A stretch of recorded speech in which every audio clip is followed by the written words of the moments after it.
Hi everyone, Eric Nelson here once again, and thank you for tuning into my YouTube channel.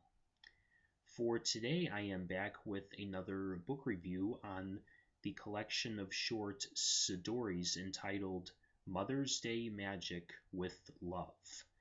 Now, the stories that I'll be reviewing today are by Tamara Ferguson, Daisy Banks, Allyson R. Abbot, and Angela Ford. And the rest are by Cornelia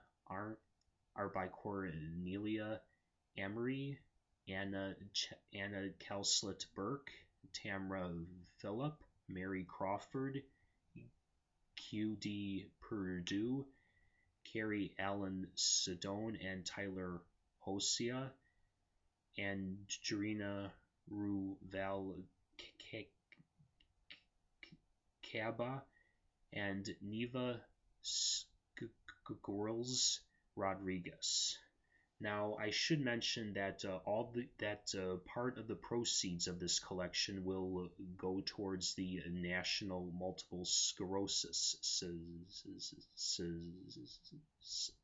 Society in order to help care for people who have the disease, as well as possibly one day we'll find an authentic cure for the horrible disease.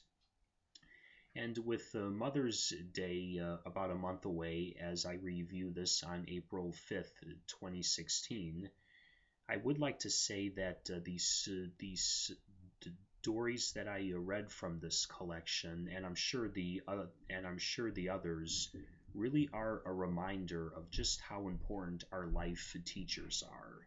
And when I say life teachers, I mean our parents. But of course, since this is aimed towards the special holiday of Mother's Day, it's all about the reminder of our female life teacher, our mother.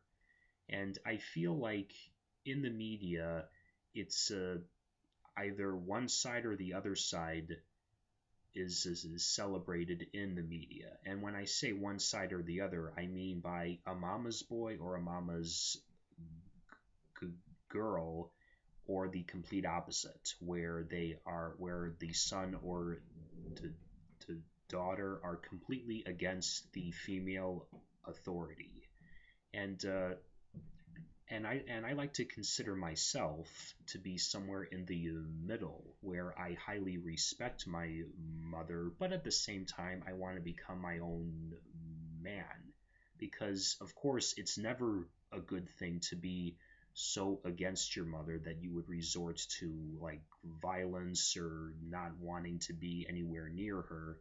But it's also just as bad as to be completely clingy towards your mother, because if you're that way, then that's just a more innocent way of you showing the world that you never actually grew up. So in other words, and to put it simple, it's always best to highly respect your mother, but at the same time be your own person. So in the collection of short stories that I read, in December Roses by Daisy Banks, we are shown a story through flashbacks and flash forwards. In this one, it centers around an elderly woman by the name of Jean who receives a pink bouquet of flowers, and that alone reminds her of a past romance that she shared with by the name of Jack. And this tale is actually told more innocently, because in the past people behaved differently, and it really sort of reminded me of the behavior used in the sitcom Leave It to Beaver, where probably one of the most horrible things of that time was staying up too late. Well, of course, these days kids stay up late all the time. And then when her date Jack finally convinces her parents to allow him to ask her out, and she accepts, he Jack promises her parents that Jean will be home before 10 p.m. But when a transportation problem occurs, they end up being late, and Jean has to face the horrors of her parents, as well as maybe sleeping with the Jack that night. But also, one powerful motif in this is the sense of smell and how it's used to tell the story as well as express the character's feelings. And yes, the pink bouquet of flowers does play a part in that, but there are other senses of smell that you can really feel, even though you are just reading a book and not really smelling anything in real life.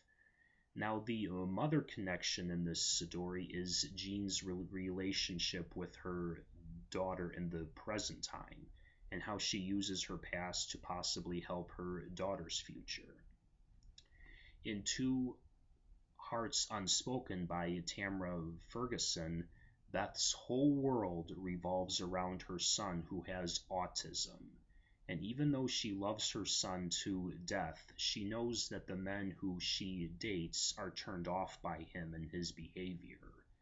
And her son isn't just affecting her romantic life, his actions are also separating her from her career dreams. But Beth knows that as a mother, it's her duty to take care of her son. And me being the brother of someone who actually doesn't have autism but who has a similar case, and I also work at a school where it has kids with special needs, I can really relate to that. Even though of course I'm not a mother, or in my case a father, I really do feel like I'm part of my sister's circle of authority, as well as the students who I help at the school that I work at. So in a way, I could understand Beth's point of view, because these days, I'm sorry, I'll leave that for another review or for another discussion.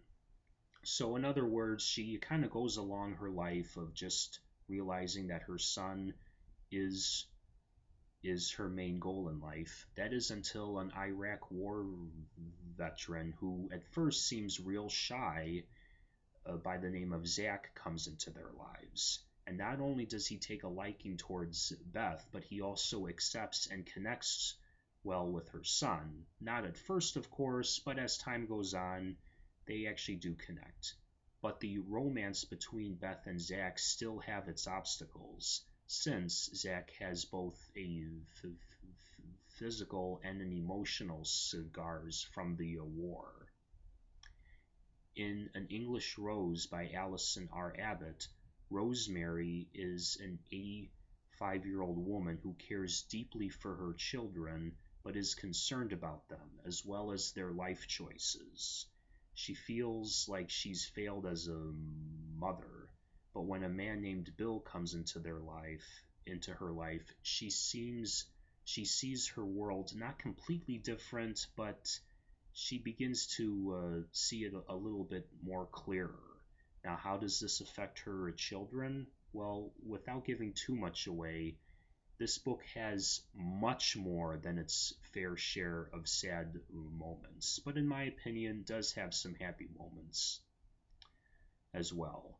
And also, it kind of teaches the fact that you can be the most caring and hardworking mother and always doing your best to try to teach your kids the right way to life, but still, kids need to listen. If they don't listen, no matter how hard you push, they can probably still go in the opposite direction. In Felt by the Heart by Angela Ford, Rachel Winters leaves her alcoholic husband along with her daughter Brooke.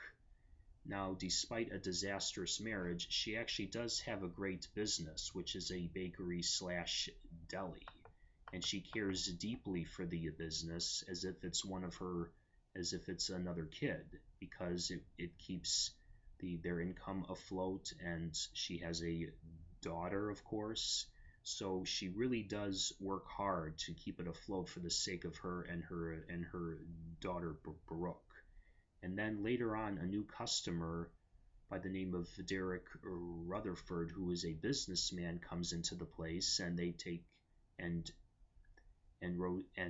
Rachel takes a shine towards him. And after he starts becoming a regular customer, she seems to want to get involved with him. And as time goes on, Derek seemingly does as well. But will past relationships or careers haunt their chances of getting together?